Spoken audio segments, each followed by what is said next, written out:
119% का बड़ा इजाफा हुआ है पाकिस्तान में ब्रेन ड्रेन का, जिसने हुक्मरानों की जानिब से कौम के मुस्तकबिल को रोशन और सुनहरा बनाने के दावों की कली खोल दी है। पोल खुल गया हुकूमत का। कैसे खुला? ये इक्तसादी सर्वे है 2023-24 का। इसमें जो हुकूमत ने बताया है, यानी ये हुकूमत का इक्तसादी सर्वे है, इकनॉमिक सर्वे हुकूमत पाकिस्तान का है। ये कोई मैं ज़ाती तौर पे सर्वे करके नहीं आ गया ना, मैंने वो मरियम नवाज़ की पॉपुलेरिटी वाला अफ्रीका वाला सर्वे करवाया है कि वो एक अफ्रीकन जो है वो फर्म उठाई उससे सर्वे करवा लिया, बल्कि उनको तो अब एक नोटिस भी करने जा रहे हैं। अजहर सिद्दीक साहब से मेरी बात हुई है कि वो उनको पूछने जा रहे हैं, जनाब आपने ये सर्वे कैसे कर दिया कि 55% पॉपुलर आपने एक ऐसी खातून को करार दे दिया जो अपना इलेक्शन हारी हुई है, जिनको कोई देखना नहीं चाहता हुकूमत के अंदर, और अवाम इन लोगों से मुतनफ़र है, तो आप 55% की पॉपुलैरिटी उनको दे रहे हैं। बताएं जरा आपने सर्वे कैसे किया है? तो उसको तो चैलेंज करने जा रहे हैं, रिट उनके खिलाफ होने जा रही है अदालत में। अब वो खुद ही जवाब देते फिरेंगे, पता तो चले इनका दफ्तर कहाँ पे है, तरीकाकार क्या है, कितने एम्प्लॉयज़ हैं, इनका नंबर क्या है, ये कहाँ बैठते हैं, कितने घंटे काम करते हैं। जब ये सवालात के जवाब आएंगे तो बड़े पोल खुलेंगे, आपको पता चल जाएगा। बहरहाल ये 2023-24 का जो सर्वे उसने बताया कि 2023 में जो आला तालीम याफ्ता, आला तरबियत याफ्ता जो अफराद हैं, 45,687 अफराद बैरून मुल्क मुलाजमत के लिए रवाना हो गए, जबकि 2022 में इसी तरह के आला तरबियत याफ्ता और तालीम याफ्ता अफराद जो है वो 20,865 की तादाद में बाहर गए थे। तो ये जो इजाफा है ये 119% का इजाफा है। 2023 में पंजाब से 4,99,301, खैबर पख्तूनख्वा से 2,10,150, सिंध से 72,382 और कबायली इलाकों से 36,609 मजदूरों ने बैरून मुल्क हिजरत की है। माहिरीन का कहना है कि 2021 के आखिर में शुरू होने वाले माशी बहरान के सबब ब्रेन ड्रेन में इजाफा हुआ है। तकरीबन 50% सनती यूनिट जुज़वी या मुकम्मल तौर पर बंद है, जिसकी वजह से मुलाजमतों में बहुत ज़्यादा कमी हुई पाकिस्तान में, और पाकिस्तानी वर्कर जो हैं वो फिर पाकिस्तान छोड़ कर बाहर जा रहे हैं। और सर्वे के मुताबिक मजमूई तौर पे दुनिया के 50 ममालिक में 13.53 मिलियन पाकिस्तानी क़याम पज़ीर हैं। इमरान खान साहब के दौर के अंदर जब हम बात करते थे ना, तो 1 करोड़ से कम इनकी तादाद थी। हम ये कहते थे कि 90 लाख पाकिस्तानी ओवरसीज़ बाहर हैं। 90 लाख का फिगर मुझे अच्छी तरह याद है कि 90 लाख 95 लाख का फिगर होता था, 1 करोड़ से नीचे होते थे।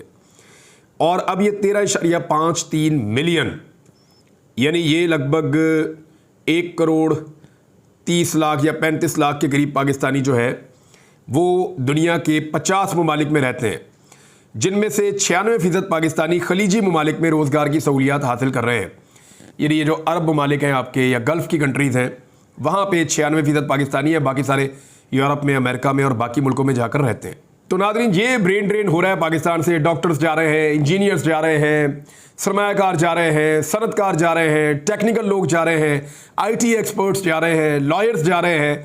तो जो पढ़े लिखे लोग हैं, जो दिमाग किसी मुल्क को चलाने के काम आते हैं, वो पाकिस्तान छोड़कर बाहर जा रहे हैं। बड़ा अनफॉर्चुनेट है, बदकिस्मती है। और ऐसे में सिर्फ ज़हीन लोग बाहर नहीं जा रहे, बल्कि हमारे जो अपने एसेट्स हैं वो भी दांव पर लगे हुए हैं। मिसाल के तौर पर वज़ीर ख़ज़ाना का एक स्टेटमेंट है, मैं आपके सामने रख देता हूँ।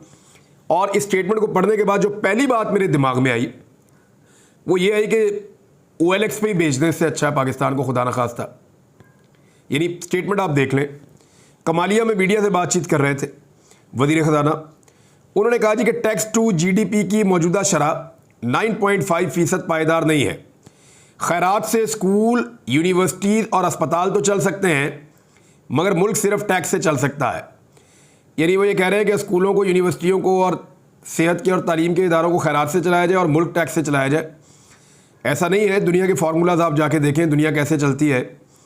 और साथ ही उन्होंने ये कहा कि जो टैक्स टू GDP है उसको बढ़ाना पड़ेगा, और टैक्सेस को बढ़ाने के अलावा उन्होंने कहा कि जो छूट दी जाती है, सब्सिडीज़ दी जाती हैं, उनको ख़त्म करना पड़ेगा। जो बड़ा स्टेटमेंट उन्होंने यहाँ पे दिया, जिस स्टेटमेंट को हेडलाइन भी बनाया गया, तमाम मीडिया हाउसेस ने उसको हेडलाइन के तौर पे उठाया, वो बड़ा स्टेटमेंट ये कह रहा है कि रियासती जो इदारे हैं वो एक बहुत बड़ा मसला बन चुके हैं, और जो खसारा है उसको अवाम बर्दाश्त कर रहे हैं। PIA का खसारा उन्होंने कहा जी 622 अरब रुपए है जो हुकूमत को मुंतकिल हुआ है। फिर वो ये कह रहे हैं कि अगर इस मुल्क ने आगे बढ़ना है और आगे जाना है तो हमें सब कुछ प्राइवेट सेक्टर के हवाले करना पड़ेगा। यानी जितने भी इदारे चल रहे हैं हुकूमत के ज़ेरे इंतज़ाम, वो प्राइवेट सेक्टर को देने पड़ेंगे और प्राइवेट कंपनीज आकर, चाहे वो बाहर से आए चाहे वो पाकिस्तान में बने, वो उन इदारों को चलाएंगी। अगर मुल्क को रिलीफ चाहिए तो हुकूमत का तमाम बोझ और खसारा कम करना पड़ेगा और हम ये करने जा रहे हैं। यानी आपके बहुत सारे जो सरकारी इदारे हैं, PIA हो गया, रेलवे हो गया, बाकी इदारे हो गए, मेरे ख्याल में रफ्ता रफ्ता हुकूमत ये सारे इदारे जो है वो अब बेचना शुरू कर देगी।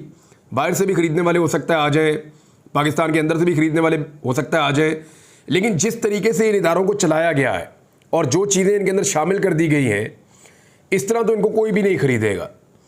क्योंकि पाकिस्तान के अंदर इन इदारों को हुक्मरानों ने अपनी ज़ाती अय्याशी के लिए इस्तेमाल किया है और इनका सारा स्ट्रक्चर बिगाड़ कर रख दिया है। अगर इनका स्ट्रक्चर तब्दील करना है तो फिर बड़ा ऑपरेशन करना पड़ेगा हर इदारे का, और हर इदारे के अंदर स्ट्राइक होगी, एहतजाज होंगे, तो ये बड़ा लंबा भी एक चक्कर है। लेकिन पाकिस्तान को इससे निकालने के लिए अब इनको यही फार्मूला समझ आ रहा है कि बेच दे। नाज़रीन, आपको गुजरांवाला लेकर जाता हूँ, एक आखिरी खबर आपको देता हूँ, ज़रा आप मवाजना करके देखें कि एक्चुअली हो क्या रहा है। इस वक्त गुजरांवाला में सनम जावेद और आलिया हमजा दोनों कैद हैं और वहाँ पे जो इन्वेस्टिगेशन करने वाले हैं, मुझे ये बात बताई सनम जावेद के शौहर अतीक साहब ने, और उन्होंने ये कहा कि ये पैगाम दिया गया सनम जावेद को इन्वेस्टिगेशन करने वालों की जानिब से मुबैना तौर पे कि हमने गुजरांवाला पुलिस ने ये जिम्मेदारी उठाई है और ये वादा किया है कि हम आपको तोड़ कर दिखाएंगे। इससे पहले आप लोगों ने 1 साल बर्दाश्त कर लिया, आप लोग नहीं टूटे, आपका हौसला नहीं टूटा, लेकिन गुजरांवाला पुलिस ने ये जिम्मेदारी ली है कि हम आपको तोड़ कर दिखाएंगे। फिर वो बता रही है गाड़ियों के अंदर घंटों बिठाया जाता है, तंदूर की तरह गर्म गाड़ी होती है और बहुत सारी जो है वो तकालीफ दी जा रही है। तो ये तो एक पुलिस का आज़म है।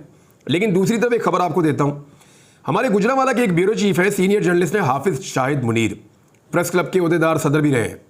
हाफिज़ शाहिद मुनीर साहब ने गुजरांवाला के जो सीनियर पुलिस ऑफिसर हैं, CPO, उनको ये कहा था कि यहाँ पे एक बदमाश है जो मंशियात बेचता है, और उन्होंने ये बताया कि ये बबलू नाम का जो बदमाश है ये मंशियात ऐसे बेचता है कि सुबह के वक्त और शाम के वक्त 2 वक्तों में आकर ये क्लाशनकोव का ब्रश चलाता है, और जब ये गोली चलाता है तो फिर मंशियात ख़रीदने वाले इकट्ठे हो जाते हैं और फिर लाइन बना लेते हैं और ये 10 मिनट के अंदर अपनी मंशियात बेचकर चला जाता है।